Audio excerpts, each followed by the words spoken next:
ভাল দোস্ত আপোনালোকে যিকোনো ফটোৰ চাইজ মানে কেনেকৈ কমাব যিকোনো ফটো ধৰ আপোনালোকে PDF কৰিব খোজে বা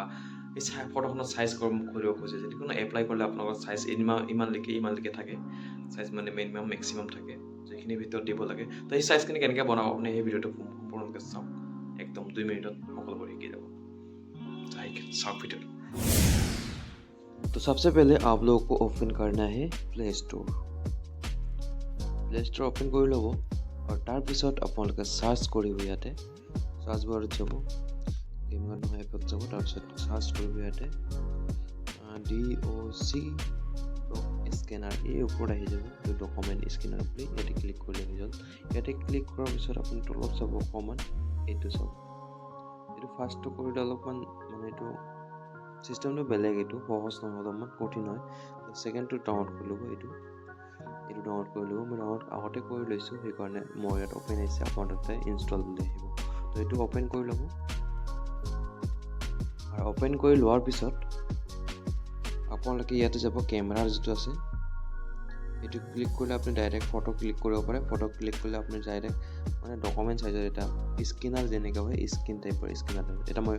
দেখাই দিছোঁ আপোনালোকক ফটো উঠাই যেতিয়া আপুনি এনেকা এটা ফটো তুলিব আৰু ফটোটো অটোমেটিক ইয়াতে লৈ ল'ব এনেকাকে স্ক্যানাৰ মানে স্ক্যান কৰাৰ নিচিনা হৈ যাব আপুনি এনেকৈ সিলেক্ট কৰি ল'ব পাৰে সিলেক্ট কৰি ল'ব পাৰে আৰু এইখিনি সিলেক্ট কৰাৰ পিছত আপুনি যেতিয়া ৰাইট কন্টিনিউ বুলি মাৰি দিব তেতিয়া ফটো ইয়াতে আহি যাব এইটো এনেকৈ আহি যাব আৰু এডিট কৰিলে এডিট কৰিব পাৰে আপোনালোকে এডিট কৰিব পাৰে বেক মাৰি দিব তাৰপিছত এডিট কৰিব পাৰে এটা অৰিজিনেল ৰাখিব পাৰে আপোনালোকে যদি লাইটিং কৰিব খোজে লাইটিং কৰিব পাৰে তাৰপিছত এইটো লেকেন কৰিব খোজে এইটো অৰিজিনেল ৰাখিলে ৰাইট কৰি দিব আৰু এইটো এতিয়া যদি আপোনালোকে MB কমাব খোজে MB কেনেকৈ কমাব এইটো মানে ফটোৰ এতিয়া MB কিমান হৈ আছে ইয়াতে চাব পাৰে যাব পাৰে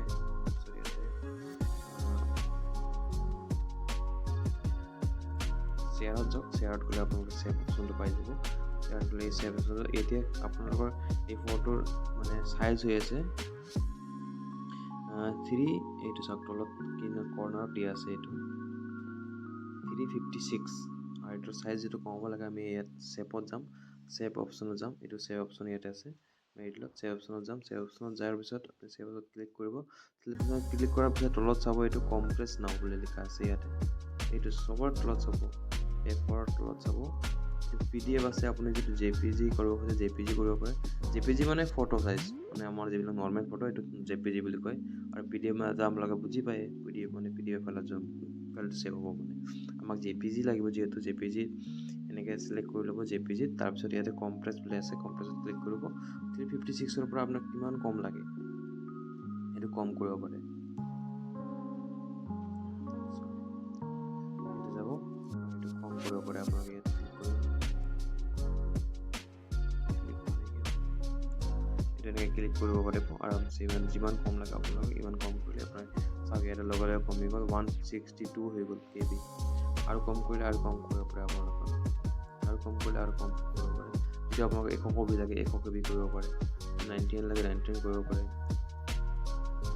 এনেকৈ কৰিব পাৰে এবাৰ যদি আপোনাৰ এবাৰ কম কৰি যদি নহয় তেন্তে এবাৰ আপুনি সেভ কৰি ল'ব ফটো সেভ কৰাৰ পিছত আকৌ ইয়াতে লোড কৰি ল'ব লোড কৰাৰ পিছত আকৌ এবাৰ মানে কিবা কৰি ল'ব আপোনালোকে আৰু এবাৰ কম্প্ৰেছ কৰি ল'লে হৈ যাব এইটো কৰাৰ পিছত সেভ অপশ্যনত যাব সেভ অপশ্যনত যাই আপোনালোকে য'ত সেভ কৰিব খোজে তাতে সেভ কৰিব পাৰে এতিয়া ইণ্টাৰনেল মেমৰি সেভ কৰিব খোজে ইণ্টাৰনেল মেমৰিত যাব আৰু তাৰপিছত ইয়াতে ইউজ দিছ ফল্ডাৰ বুলি আছে লিখা তলত ইউজ দিছ ফল্ডাৰ ইয়াতে সিলেক্ট কৰি এতে এলাও বুলি ক'ব আপোনালোকে যিটো ফাইলত জমাব এই ফাইলটো আপোনালোকে ইয়াত নাম চাম সব লিখা আহিব তলত তাৰপিছত এইটো এলাও কৰি দিলে সেই ফাইলটো আপোনালোকৰ সেভ হৈ যাব তো এইটো ডান হৈ গ'ল ইমান সহজ এটা ফটো সাইজ সৰু কৰা মানে আৰু যদি আপোনালোকৰ ডকুমেন্ট স্ক্যান কৰিব লগা এটা স্ক্যান কৰিলে বহুত ভালকৈ স্ক্যানিং হয় মানে ফটোবোৰ এইখিনি আছিল আজিৰ ভিডিঅ'টো ধন্যবাদ